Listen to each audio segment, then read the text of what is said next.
Labaik Allahumma labaik, labaik la syarika laka labaik, innal hamda wan ni'mata laka wal mulk la syarika lak. Hamdan wa syukra lillah, salata wassalaman ala rasulillah, amma ba'du. Aku datang memenuhi panggilan-Mu, ya Allah. Aku datang memenuhi panggilan-Mu. Aku datang memenuhi panggilan-Mu. Tiada sekutu bagi-Mu. Aku datang memenuhi panggilan-Mu. Sungguh segala puji, nikmat, dan segala kekuasaan adalah milik-Mu. Tiada sekutu bagi-Mu. Setelah jamaah mengucapkan kalimat talbiyah, maka dilanjutkan dengan membaca salawat kepada Rasulullah Sallallahu Alaihi Wasallam seperti umumnya salawat, yaitu Allahumma salli wa sallim ala sayyidina Muhammadin wa ala ali sayyidina Muhammad. Sunnah selanjutnya adalah berdoa untuk diri sendiri. Inti dari doa berisi permohonan agar Allah Subhanahu wa taala ridho kepada ibadah yang dilakukan, yakni haji atau umroh. Berikut bacaan doa setelah talbiyah. Allahumma inna nas'aluka ridhaka wal jannata wa na'udzubika min sakatika wan nar. Rabbana atina fid dunya hasanah wa fil akhirati hasanah wa qina adzabannar. Terkait dengan membaca kalimat talbiyah, pengulangan bacaan talbiyah, salawat dan doa tersebut harus dilakukan baik secara lirih, keras atau dalam hati selama pelaksanaan ibadah haji dan umroh. Selain untuk tujuan memantapkan niat, bacaan talbiyah bisa menjadi pelengkap doa dan zikir. Talbiyah kemudian dibaca dalam rangkaian ibadah haji atau umroh berikutnya. Kemudian waktu berakhirnya membaca talbiyah, bagi jemaah haji, waktu berakhirnya membaca talbiyah adalah ketika sudah selesai melontar jumrah Aqabah pada tanggal 10 Zulhijjah, atau saat itu bacaan talbiyah diganti dengan takbir. Kemudian bagi jemaah umroh, waktu berakhirnya membaca talbiyah adalah ketika sudah tiba waktunya akan mulai tawaf. Baik hadirin yang berbahagia, kita akan sedikit membahas tentang tawaf. Yang akan kita bahas adalah jenis tawaf. Adapun jenis tawaf itu ada 4. Yang pertama, tawaf kudum. Tawaf kudum dilakukan saat pertama kali datang ke Masjidil Haram. Sebagaimana Nabi SAW langsung mengerjakan tawaf sesampainya di Masjidil Haram sebelum melaksanakan ibadah-ibadah lainnya. Kemudian yang kedua, tawaf ifadah. Tawaf ifadah ini termasuk dalam rangkaian ibadah haji dan umroh. Yang ketiga, tawaf wada merupakan tawaf perpisahan yang dilakukan pada akhir ibadah haji maupun umroh dan sebelum meninggalkan kota Mekah. Yang keempat, tawaf tatawwu. Tawaf ini hukumnya sunnah sehingga bisa dilaksanakan kapan saja dalam rangka mendekatkan diri kepada Allah Subhanahu wa taala. Setelah tadi kita membahas tentang tawaf, maka kita lanjutkan kepada inti dari pertemuan kita, yaitu tentang tata cara pelaksanaan haji. Adapun urutan pelaksanaan ibadah haji adalah sebagai berikut. Ibadah haji termasuk dalam rukun Islam kelima yang menjadi suatu kewajiban untuk mereka yang mampu secara fisik maupun finansial. Jadi kemampuan fisik dan keuangan. Berikut adalah urutan pelaksanaan ibadah haji dari awal hingga akhir. Urutan haji yang pertama adalah memulai ihram sejak mikot. Mikot merupakan batas waktu dan tempat untuk melakukan ibadah haji. Batas waktu untuk melakukan ibadah haji adalah pada bulan Syawal, Dzulqa'dah, dan Dzulhijjah.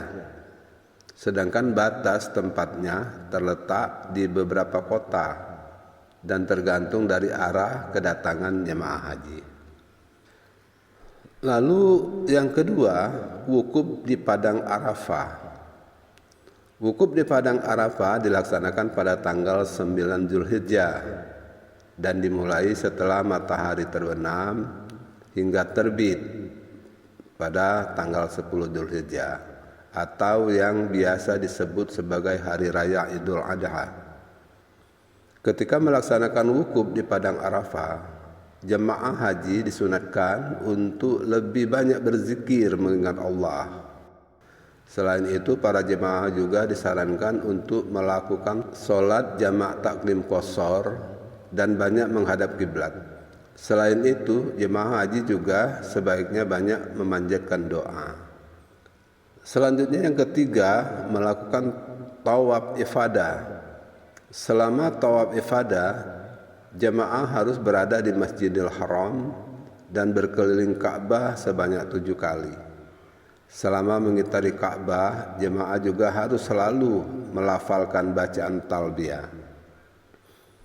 Yang keempat, melaksanakan sa'i di Bukit Safa Marwah. Sa'i merupakan salah satu rukun ibadah haji.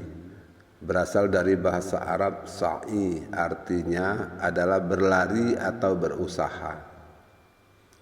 Ketika melaksanakan sa'i, jemaah laki-laki disarankan untuk berlari-lari kecil di antara Bukit Safa dan Bukit Marwah.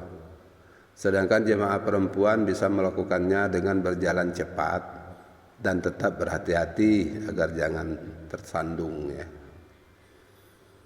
Yang kelima, menginap atau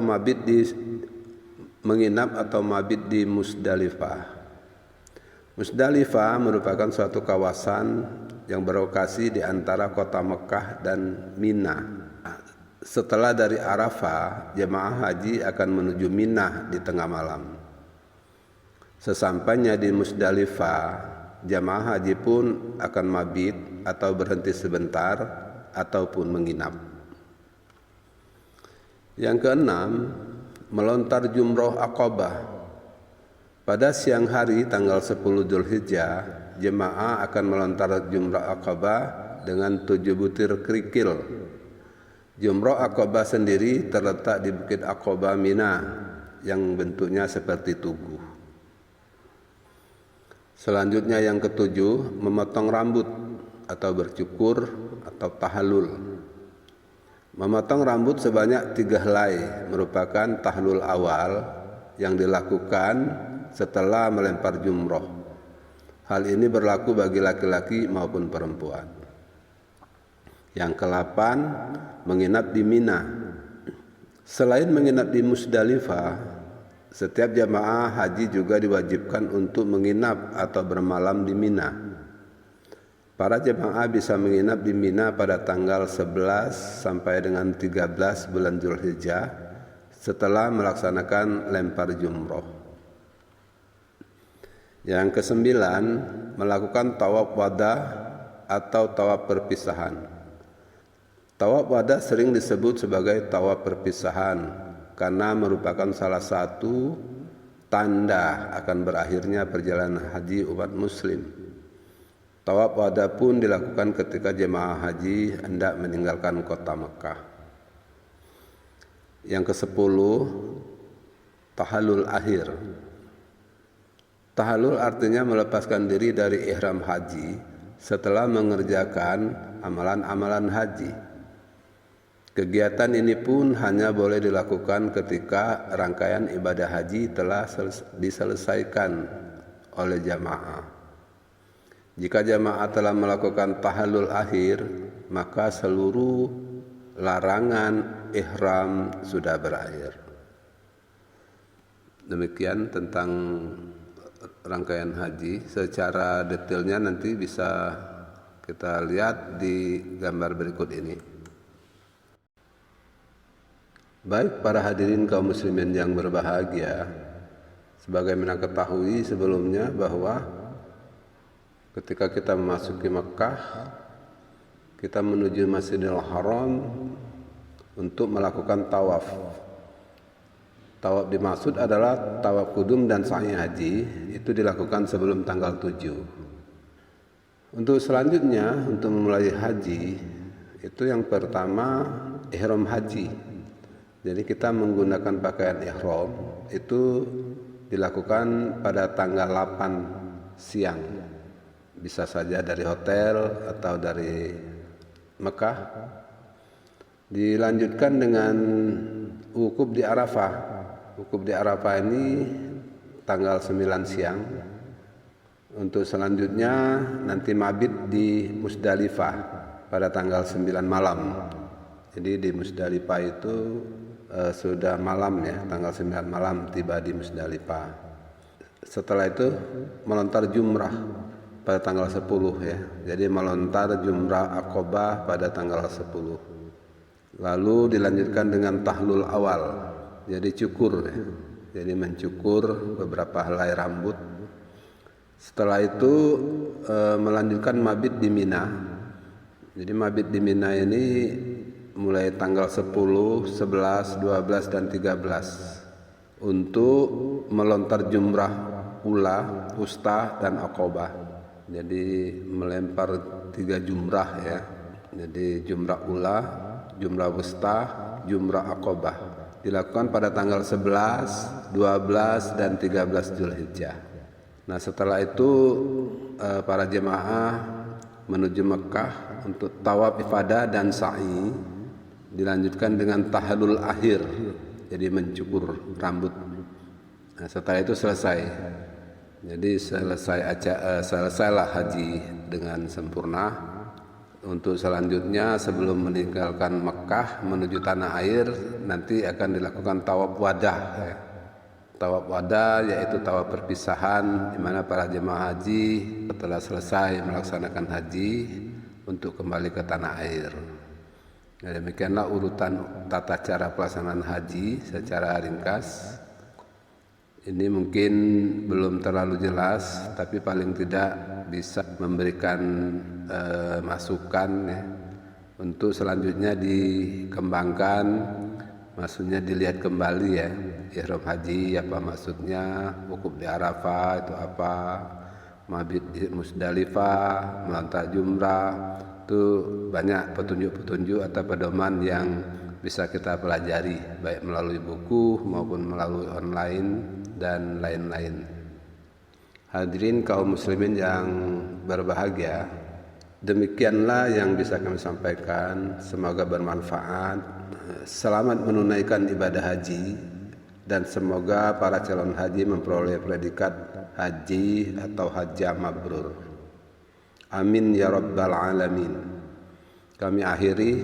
Wassalamualaikum warahmatullahi wabarakatuh.